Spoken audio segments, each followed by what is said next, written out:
Hi guys, this is Melvin once again and welcome back to my YouTube channel.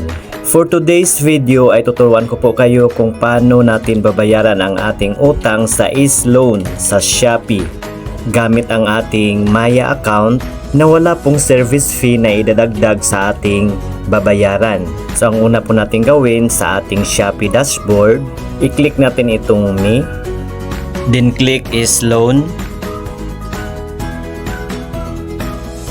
And then, i-click natin itong Pay Now.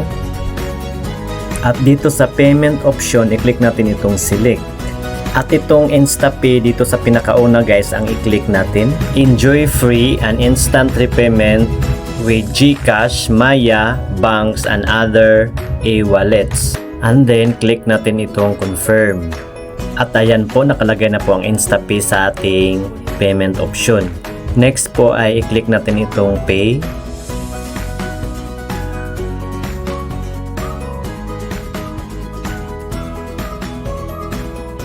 At lalabas itong QR code guys. May validation pa itong QR code guys ha. May expire po ito after 7 days.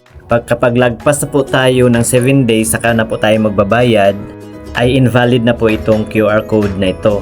Ayan po, ang sunod po natin gawin ay i-click natin itong Save QR code para ma-save po sa ating phone gallery. At kapag nag-pop up na po ito, Save Photo to Album Successfully, ay nakasave na po itong QR code sa ating phone gallery. So ngayon, i-click na natin itong OK.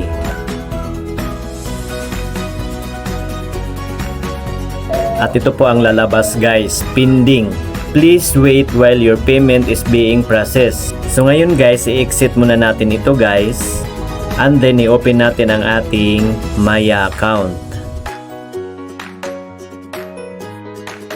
At sa ating Maya dashboard, i-click natin itong QR na nandito sa baba.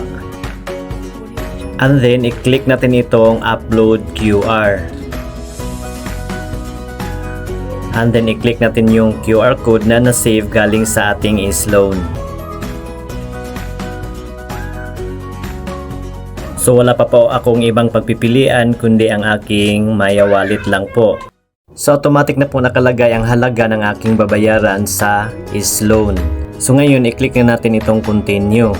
So sa makikita natin guys, wala po tayong service fee na dinagdag sa ating babayaran. Next po ay i-click na natin itong Pay Now. At ayan po, payment successful na po siya. At kung gusto nating tingnan ang resibo, i-click lang natin itong View Receipt. And then, click natin itong Proceed to Item Details. At ayan po guys, completed na po ang ating transaction. So wag pa rin natin kalimutan na i-save ang transaction na ito para kung sakaling magka-aberya ang ating transaction, ay may proof po tayo na bayad na po tayo. I-click lang natin itong Share or Save this receipt para ma-save sa ating phone gallery ang ating transaction. So ganun lang po guys. Sana may natutunan po kayo. Paki-like na lang po sa video ito kung nagustuhan nyo at paki-share na rin sa iba para may idea rin po sila. At sa mga gustong mag-apply ng loan dito sa Loan sa Shopee, ilagay ko na lang po ang link sa description sa video ito. And don't forget to subscribe my YouTube channel for more reviews and tutorial videos. So yun lang po guys, salamat sa panonood. See you again sa next kong video. God bless us all. Advance Merry Christmas po sa lahat. Goodbye!